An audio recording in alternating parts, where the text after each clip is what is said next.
Bhadradri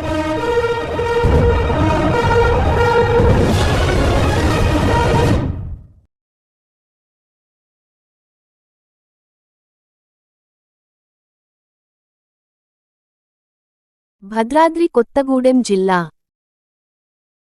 Kothagudem packs ఆధ్వర్యంలో లక్ష్మీదేవిపల్లి మండలం చాతకొండ గ్రామంలో వరిధాన్యం కొనుగోలు కేంద్రాన్ని ప్రారంభించిన ఎమ్మెల్యే కూనంనేని సాంబశివరావు. పాల్గొన్న సొసైటీ అధ్యక్షులు మండవీర హనుమంతరావు, సెక్రటరీ నడికట్టు వెంకట రమణారెడ్డి, పాలకవర్గం, ప్రభుత్వ అధికారులు, రైతులు పాల్గొన్నారు. ఈ సందర్భంగా ఎమ్మెల్యే కూనంనేని సాంబశివరావు మాట్లాడుతూ కొత్తగూడెం పాల్వంచ సొసైటీల పరిధిలో 16 వరి ధాన్యం కొనుగోలు కేంద్రాలు సొసైటీ ఆధ్వర్యంలో ఏర్పాటు చేస్తున్నట్లు తెలిపారు. ప్రభుత్వ మద్దతు ధర పట్ల రైతులు హర్షం వ్యక్తం చేస్తున్నారని, మొత్తం ధాన్యాన్ని మధ్యవర్తులతో పని లేకుండా ప్రభుత్వం కొనుగోలు చేయాలని తెలిపారు. తేమశాతం తగ్గించడం కోసం రైతులకు డ్రయర్స్ సప్లై చేయాలని, దేవాలయ భూములను సాగు చేసుకుంటున్నా వాటిని పరిగణలోకి తీసుకోవటం లేదని, గతంలో పాస్బుక్కులు రైతుల వద్ద ఉండేవని, కేసీఆర్ ప్రభుత్వంలో వాటిని అనుభవదారు కాలంలో లేకుండా తీసేశారని, అనుభవదారు కాలాన్ని ప్రవేశపెట్టాలని ప్రభుత్వాన్ని డిమాండ్ చేశారు.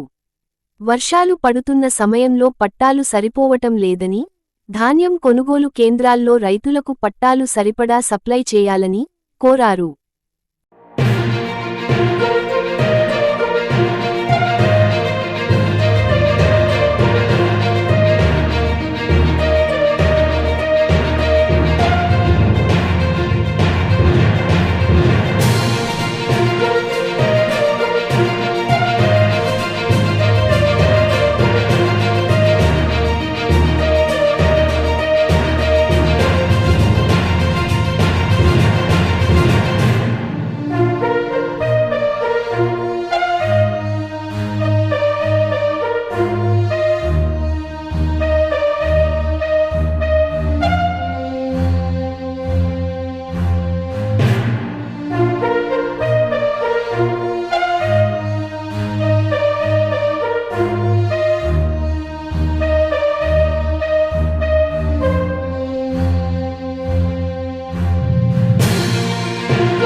ఈరోజు ఈ చాతకొండ పరిధిలోని ధాన్యం కొనుగోలు కేంద్రాన్ని ప్రారంభించడానికి రావటం జరిగింది.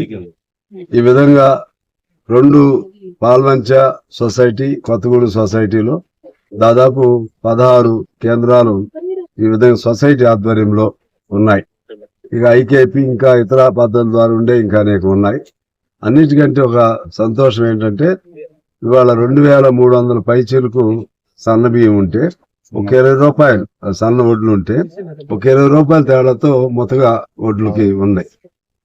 రైతులు ఆ మేరకు ఆ రేట్ అయినా అందే విధంగా ఉంటే సంతోషం అని చెప్పి రైతులు వ్యక్తం చేస్తున్నారు. అందువల్ల నేను ప్రభుత్వాన్ని కోరుతున్నాను, ప్రతి గింజ కూడా మధ్యవర్తులతో పని లేకుండా మీరే కొనాలని ప్రభుత్వాన్ని కోరుతా ఉన్నాను.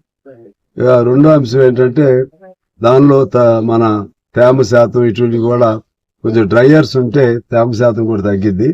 ఆ డ్రైయర్స్ కూడా సప్లై చేస్తే ఆ రైతులు సప్లై చేస్తే తేమ శాతం కూడా లేకుండా చేసుకోవడానికి అవకాశం ఉంటుంది.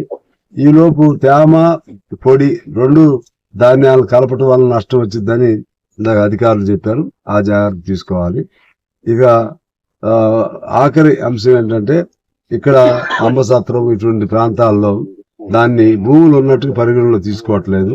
గతంలో అవన్నీ కూడా భూములు ఉండి పహణి ఉండి వాళ్ళకి పాస్బుక్లు కూడా ఉండే. ఇప్పుడు అవి మన కేసీఆర్ గారు ఉన్నప్పుడు ఆ భూములన్నీ కూడా దానిలోంచి లేకుండా అయిపోయాయి. మన అనుమోదాల కాలం తీసేసాడు. ఇవాళ మళ్ళీ అనుమోదాల కాలం ప్రవేశపెట్టాలని కూడా నేను ప్రభుత్వాన్ని కోరుతా ఉన్నాను. అదేవిధంగా ఇది ఒక గింజ కూడా బయట వాళ్ళు లేకుండా అన్ని కూడా ప్రభుత్వమే కొనుగోలు చేస్తే రైతు కొద్దిగా ఉపయోగదాయకంగా ఉంటుంది. అలాగే వర్షాలు పడ్డప్పుడు అవి పట్టాలు చాలట్లేదు కూడా రైతులు ఆందోళన తెలియజేశారు. ఆ పట్టాలు కూడా మన ప్రభుత్వం మరిన్ని పట్టాలు కొంటే వాళ్ళకి ఉపయోగం ఉంటుంది. చిన్న రైతులు కొనుక్కోలేరు వాళ్ళు సొంతంగా, పెద్ద రైతులు కొనాలంటేనే చాలా ఎక్కువ అవుతున్నాయి. అందుకని ఆ పట్టాలు కూడా ప్రభుత్వం కొనుగోలు చేసి వాళ్ళకి ఇచ్చి ఆ విధంగా రైతుకి మనం అవసరమైనటువంటి ఆ సపోర్ట్ ఇవ్వాలి. అది తడవకుండా ఉండే ఏర్పాట్లు వాళ్ళు చేసుకోవడానికి మనం కూడా సపోర్ట్ ఇవ్వాలి. అలాగే కొనుగోలుకు సంబంధించినటువంటి దానిలో కూడా ఏమైనా పొరపాటు జరగకుండా మనం కూడా సపోర్ట్ ఇవ్వాలి. అన్ని చెడిపోయిన తర్వాత మీరు ఏం చేయలేరు. చెడిపోక ముందే అన్ని జాగ్రత్తలు తీసుకోవాల్సిన అవసరం ఉంది. ఏదేమైనా ఇప్పుడు ఈ ధాన్యం వరకు సంతోషంగానే ఉన్నారు రైతులు. కాకపోతే గతంలో మన రబీలో జరిగినటువంటి ధాన్యానికి సంబంధించి బోనస్ ఇవ్వలేదని అడుగుతూ చెప్తా ఉన్నారు. ఆ బోనస్ ప్రభుత్వ ఇబ్బందులు తెలిసి ఉన్నప్పుడు కూడా ఆ బోనస్ కూడా ఇస్తే రైతులు మరింత సంతోషపడతారని తెలియజేస్తూ అందరికీ నమస్కారం.